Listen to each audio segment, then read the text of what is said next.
Salut, bienvenue sur la chaîne, ici Steven de la Team Soccerbet. Je suis extrêmement content de te retrouver aujourd'hui, comme pour toutes les vidéos que je te tourne d'ailleurs. Et aujourd'hui, on va parler d'un truc qui est très important parce que je vais te donner 7 conseils, 7 astuces, prends-le comme tu veux, pour t'aider à réussir dans les paris sportifs. Juste avant de démarrer cette vidéo et de te partager ces 7 points, je t'invite à rejoindre le canal Telegram qui est dans la description. Tu auras un autre lien aussi, c'est un coaching totalement offert, un coaching vidéo. Je te laisse cliquer sur le lien, voir, le suivre, c'est totalement gratuit. Et nous, on démarre tout de suite avec cette vidéo. Quand j'ai démarré dans les paris sportifs, c'était un carnage, c'était un bordel sans nom. J'essayais une tonne de choses, les petites cotes, les grosses cotes, les combinés, les scores exacts, pas de gestion de bankroll, de la gestion de bankroll, aucune stratégie, machin, etc. Bref, c'était un carnage, j'étais totalement perdu. Et au bout d'un moment, je me suis dit, si je veux réussir, il serait peut-être bien que j'envisage de commencer à me former. C'est ce que j'ai fait et au début de cet apprentissage, j'étais encore un peu perdu parce que je ne savais pas exactement quel point était obligatoire, quel point je devais impérativement focus pour progresser. Et ces 7 points, je vais te les partager tout de suite. Le premier point, ça va être l'analyse et la recherche. On est en 2024, il existe une tonne de sites internet, d'outils payants, gratuits, etc., d'applications pour collecter des statistiques, des infos et pour pouvoir faire des recherches sur des matchs de football, de tennis, de basket, de NBA, de tout ce que tu veux. Aujourd'hui, c'est simple, si tu places encore des pronostics et si tu mises encore ton argent sur des matchs, etc.,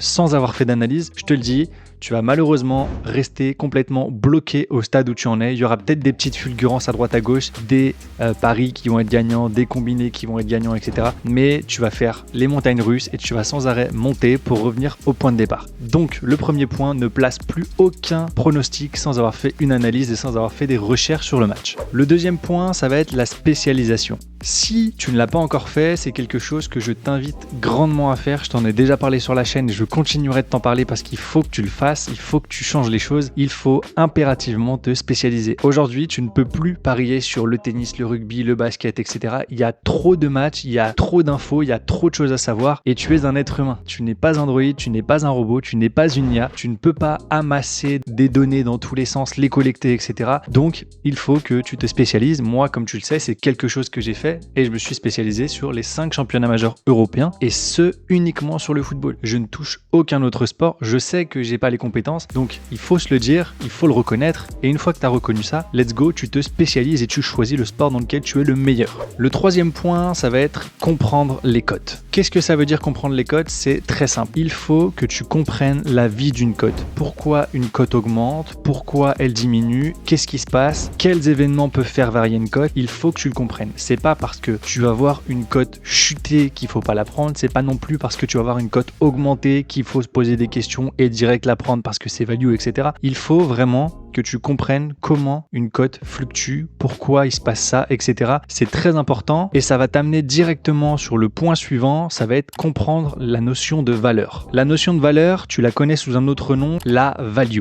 La value, c'est un mot qui est utilisé un peu à tort et à travers. On te dit il faut impérativement trouver les values, les values, les values. Sauf que si tu ne sais pas comment fonctionnent les cotes, tu seras un peu bloqué à ce niveau-là. Donc comprends, forme-toi sur le point précédent. Je te ferai des vidéos d'ailleurs à ce sujet-là. Mais la notion de value, elle est relativement importante. Je dirais pas qu'il faut te focus à 100% là-dessus, mais c'est une notion qui est à comprendre. Et si tu arrives à identifier des cotes et à identifier leurs valeurs, alors tu verras que ça va te créer des opportunités et ce seront des opportunités qui t'aideront vraiment à progresser dans les paris sportifs. Le point suivant, il est crucial, il faut que tu tiennes un bilan de tes pronostics dans les paris sportifs. Si t'as pas de bilan, ça va être très compliqué pour toi. En fait, ça va être très compliqué parce qu'il y a une tonne de choses que tu ne sauras pas. Tu ne sauras pas quelle est ta cote moyenne, du coup tu ne sauras pas quel pourcentage de réussite tu as besoin pour être rentable, tu ne sauras pas quel type de pronostic te réussit le mieux, quelles équipes te rapportent le plus, à l'inverse, quelles équipes te font perdre le plus, quelle ligue te rapporte le plus. Bref, t'as pas toutes ces choses-là et pourtant ce sont des choses qui sont cruciales parce que si je te dis demain que tu es très bon sur les 2 équipes marques et que ça te fait rapporter tant, etc., et tu vas pouvoir te focus dessus. À l'inverse, si je te dis que sur tel pari, t'es moins bon et que sur telle et telle équipe, t'es moins bon, tu vas pouvoir peut-être ajuster. Bref, c'est crucial. Il faut impérativement que tu aies un bilan et là, tu choisis les outils que tu veux. Si tu veux te faire faire ça sur Excel, tu peux. Betting Tracker, Bet Analytics, bref.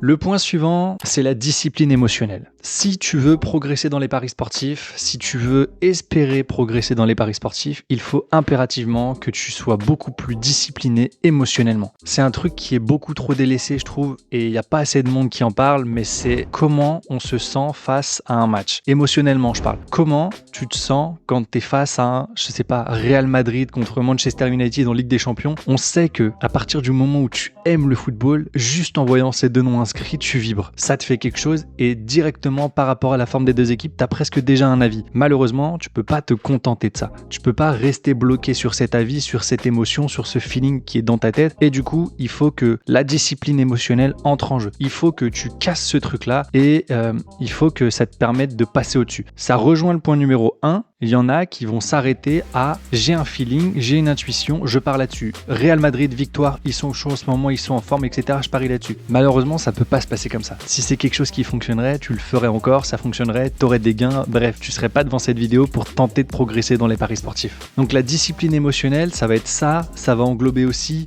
accepter que tu as des périodes qui vont être catastrophiques. C'est le cas d'absolument tout le monde. Prends le meilleur tipster du monde, il aura des périodes dégueulasses, il aura des bad runs, il aura des moments où la courbe de son bilan va s'effondrer. C'est comme ça, c'est la variance, c'est quelque chose que tu dois accepter dans les paris sportifs, qui est des hauts et des bas. Si tu acceptes de gagner, tu dois accepter de perdre. Et enfin, le dernier point de cette vidéo, ça va être de rester informé et de continuer sans cesse à te former. En fait, il n'y a pas de moment où tu vas être en mode ici. Genre, tu auras absolument tout appris sur les paris sportifs, tu connaîtras absolument tout sur le bout des doigts, etc. Ce moment-là, il n'est pas encore arrivé et il y a tellement des nouvelles choses tout le temps à apprendre, etc. que tu dois te former tout le temps et surtout en continu pour essayer de maintenir ton niveau. C'est vraiment super important. Moi, c'est quelque chose que j'ai oublié de faire pendant un moment. J'avais beaucoup moins le temps et je prenais moins le temps de me former, de lire, de passer sur des blogs, etc., de regarder du contenu. Je le faisais beaucoup moins parce que j'étais beaucoup plus pris sur autre chose, sur les analyses et tout. Mais en vrai, c'est un point qui est trop important. Continuer de se former, même se faire des rappels, des piqûres de rappel sur des choses que tu te dis, ça va, je le connais, ça aussi je connais. Repasse dessus quand même, c'est super important. Moi, c'est quelque chose que je refais là depuis quelques semaines, depuis quelques mois et franchement, je me sens mieux juste dans ma façon de parier, etc. Alors qu'en soi, on pourrait se dire oui, mais c'est pas non plus un truc de fou. Et bah pourtant, je me sens mieux. J'ai revu certaines bases que je connaissais déjà, mais le fait de relire, de repasser dessus et tout, c'est trop important. Donc, dans le cas où tu t'es jamais formé, je t'invite à prendre du temps, un tout petit peu de temps en temps, chaque jour, etc., minute après minute, heure après heure, de te former. Et si tu es déjà en train de te former, je t'invite vraiment à continuer parce que peu importe le domaine, paris sportif, etc. ou autre, c'est comme ça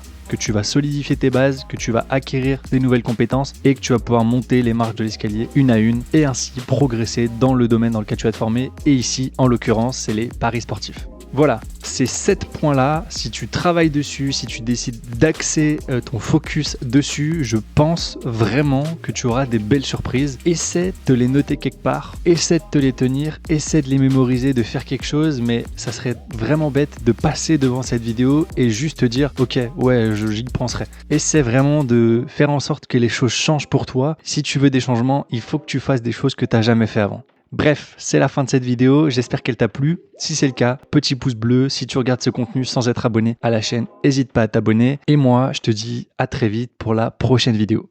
Ciao.